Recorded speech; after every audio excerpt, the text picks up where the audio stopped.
Auzu billahi minash shaitanir rajim. Bismillahir rahmanir rahim. Dear students of class 10th, I am Bashir Ahmed, your English teacher. Today we will continue our topic an excellent father. Uh, as you know, I have already told you that this is the lesson about Mr. Bennett and Mrs. Bennett.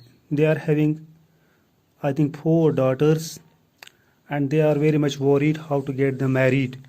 Once Mrs. Bennett came to know a young man has come, a beautiful young man has come in their neighborhood, and she tried her best and motivated her husband, Mr. Bennett, that you should go and persuade this young person, so that he may marry one of their daughters. So today we will see what happened. Design nonsense. How can you talk so? But it is very likely that he may fall in love with one of them, and therefore you must visit him as soon as he comes. Now, when Mr. Bennett told Mrs. Bennett that has this young man decided to settle here in their neighborhood, so her wife, his wife told him that you are saying nonsense. How can you talk like that? You should not talk like that.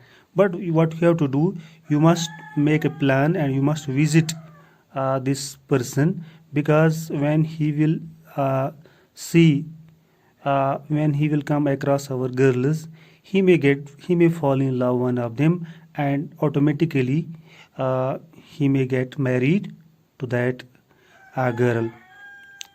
So I see no occasion for that. Her husband told her that he has not time for that. You must instead, what you have to do, you and the girls may go. He told his wife that you and your girls should visit the person. You should go there, or you may send them by themselves, or the girls may themselves go to that person, which perhaps will be still better. It would be better for us, for as you are as handsome as any of them. And he told his wife that you are as beautiful as your girls. So when he will see you, he may understand that the girls would be also beautiful, and he may get married one of their daughters. Mr. Bangley might like you the best of the party, and I already told you that by seeing their mother, he may assume that the girls would be also beautiful. My dear, you flatter me. Now, Bingley Mrs. Bennett told her husband that he is overpraising her. He is overpraising her. Flatter means overpraise. I certainly have had any share of beauty. She told her husband that though she is having a beauty, though she is a beautiful, but my dear, you must indeed go and see Mr. Bingley when he comes into the neighborhood. And though she is a beautiful, but you must, he told her husband that despite of that, you should go and meet this beautiful person when he comes in their neighborhood. I dare say Mr. Bingley will be very glad to see you, and I will send a few lines by you to assure him of my hearty consent to marrying whichever he chooses of the girls. I dare say Mr. Bingley Mr. Bennet told Mrs. Bennet, that I dare say I am having enough courage that Mr. Bangley will be very much glad to see you. When you will visit Mr. Bangley, he will be very much happy. He will be very much happy when he will see you. And you must tell him, Mr. Bangley, that Mr. Bennet is ready. He has given the consent. Whichever girl you want to marry, you can marry. You take delight in vexing me. You have no compassion on my poor nerves. Mrs. Bennet told Mr. Bennet that you are vexing him. You are vexing her. Means Mr. Bennet is irritating her. Vexing means irritating her. He is not having any sympathy for Mrs. Bennet.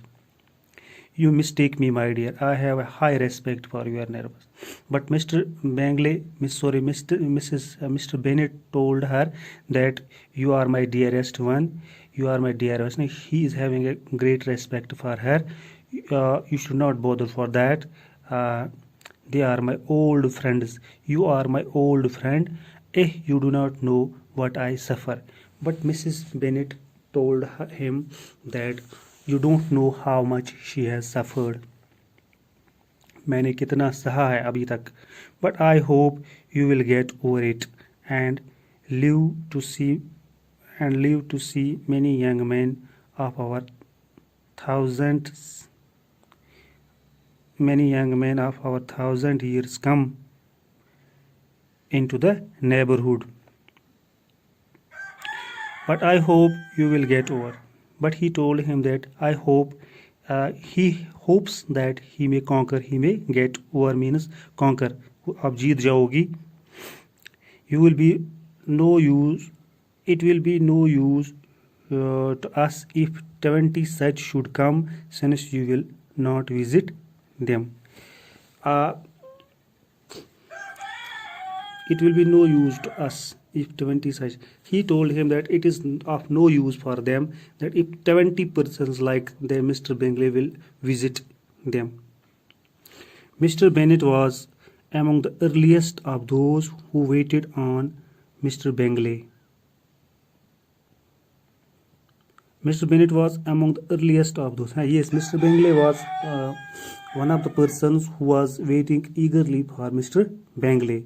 He had always intended to visit him. He has always planned. Intended means planned. He has always planned to visit him, though to the last, always assuring his wife that he should not go. But till the end, he assures his wife that he should not go there. But he was waiting to visit him till the evening after the visit was paid. She had no knowledge of it.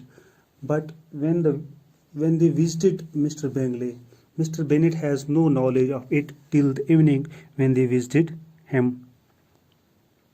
It was then disclosed in the following manner. Observing his second daughter employed in trimming a hat, he suddenly addressed her with, "I hope Mr. Bangley will like it, Lizzie."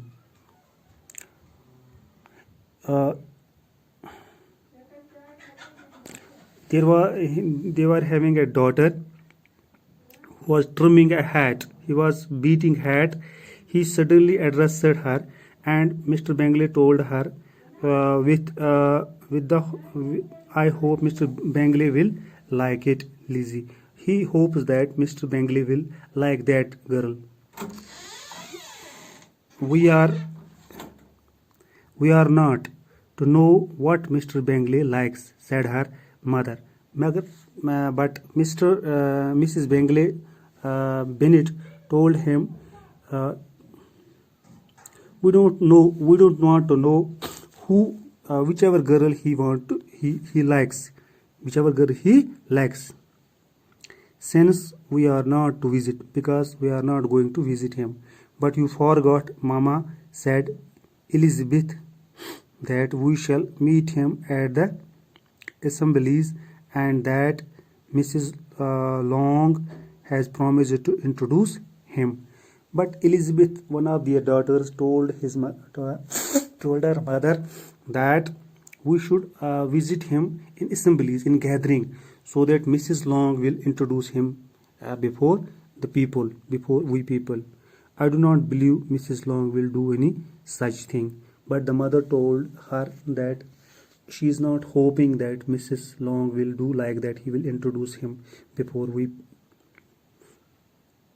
She has two nieces of her own, because she is having she is having her own two nieces. उसकी दो अपनी भतीजियां हैं, तो वो हमारे लिए उसको हमारे सामने इंट्रोड्यूस नहीं करेगी. She is a selfish woman, because she is a selfish woman. She is a selfish woman. वो मकार औरत हैं. Mrs. Bennet began scolding one of her daughters. Now, Mrs. Bennet he started scolding, means criticizing. She criticized one of her daughters. Don't keep coughing so, Kitty.